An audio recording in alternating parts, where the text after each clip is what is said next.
Hello everyone, आज हम start करेंगे इशू ऑफ शेयर्स की रिमेनिंग एंट्री। हमने अभी तक जितनी भी क्लासेस की हैं उसके अंदर देखा है कि जो हमने अभी तक शेयर इशू किए थे वो शेयर इशू किए हैं हमने जनरल पब्लिक को। तो जो भी हमने एंट्री की है, 8 एंट्रीज की हैं, call in arrear, call in advance, ये सब जो जनरल एंट्रीज की हैं ये जनरल पब्लिक को हमने इशू किए हैं शेयर। ये सारी एंट्री थी कि हमने इशू किए शेयर जनरल पब्लिक को। अब हम जो रिमेनिंग एंट्री में देखेंगे कि जो हमने शेयर इशू किए हैं कि शेयर अगर प्रमोटर को इशू करती है कंपनी तो उसकी एंट्री क्या होती है। तो सबसे पहले हमारे को क्लियर होना चाहिए कि प्रमोटर होता कौन है।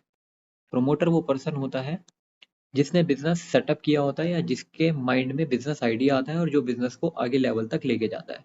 तो वो पर्सन जो बिजनेस को चला रहा है, जो बिजनेस माइंडेड है, जो बिजनेस आइडिया लेके आ रहा है, उस पर्सन को हम बोलते हैं प्रमोटर।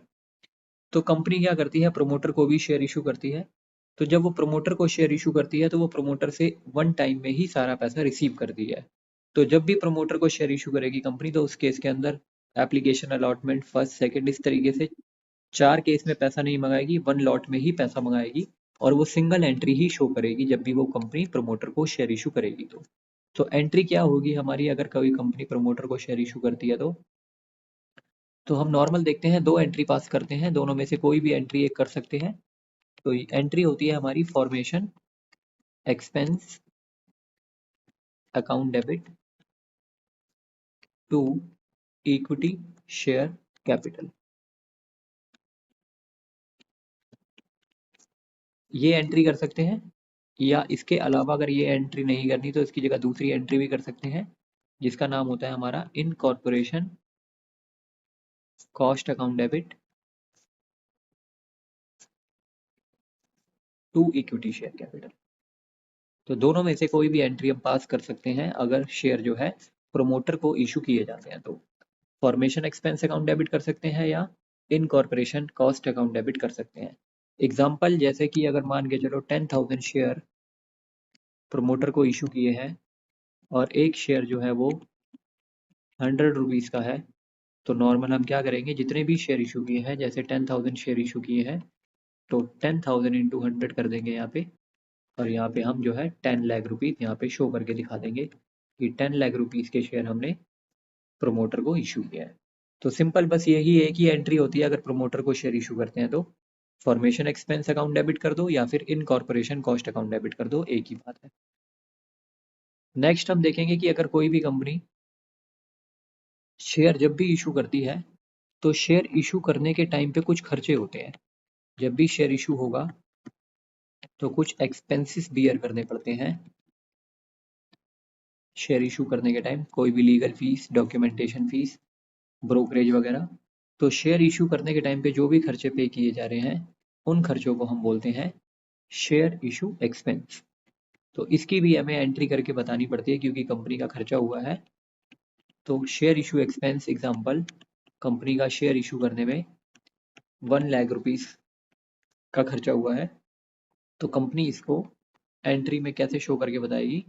तो हम वैसे पता है कि अगर कोई भी खर्चे जो होते हैं सारे खर्चों को डेबिट होते हैं तो जर्नल के अंदर जब हम इसे शो करके बताएंगे तो इसकी एंट्री क्या होगी, share issue expense account debit. ये एक खर्चा है तो इसलिए डेबिट हो गया, share issue expense account debit to bank account. तो ये नॉर्मल हमारा एक्सपेंस हो गया जो जैसे कि देख सकते हैं 1 लाख का एक्सपेंस है तो 1 लाख हम यहाँ पे शो करके बता देंगे। ये एंट्री हो गई हमारी खर्चा करने की। नरेशन में लिख सकते हैं शेयर इशू एक्सपेंस इनकर्ड, ये हमारा खर्चा हुआ है। और ये जो खर्चा हुआ है हमारा 1 लाख का, फिर कंपनी क्या करती है, इस खर्चे को राइट ऑफ करके दिखाती है। तो इस खर्चे को हम राइट ऑफ करके दिखाएंगे सेकेंड एंट्री में। और राइट ऑफ कहाँ से होता है, ये होता है हमारा सिक्योरिटी प्रीमियम से।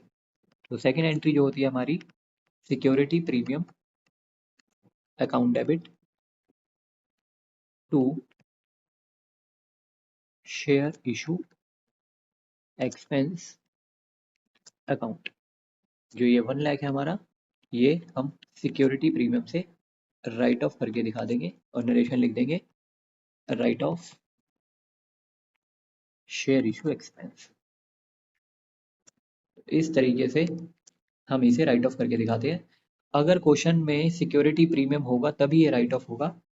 अदरवाइज कंपनी इसको फिर प्रॉफिट एंड लॉस से राइट ऑफ करके दिखाती है, अगर सिक्योरिटी प्रीमियम नहीं होता तो।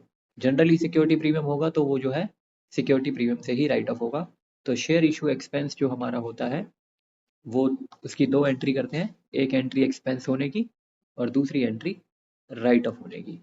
तो देख सकते हैं कि हमने आज जो एंट्रीज की है रिमेनिंग एंट्री में, तो रिमेनिंग एंट्री में हमने क्या सीखा? पहली एंट्री सीखी है कि अगर कोई कंपनी प्रमोटर को शेयर इशू करती है तो एंट्री क्या होती है? फॉर्मेशन एक्सपेंस अकाउंट डेबिट या incorporation account debit to equity share capital. और सेकंड जो हमारी एंट्री है रिमेनिंग में वो है शेयर इशू एक्सपेंस की, जो जितना भी खर्चा होता है पहले इनकर्ड करते हैं और फिर से हम उसे राइट ऑफ करके दिखाते हैं सिक्योरिटी प्रीमियम से।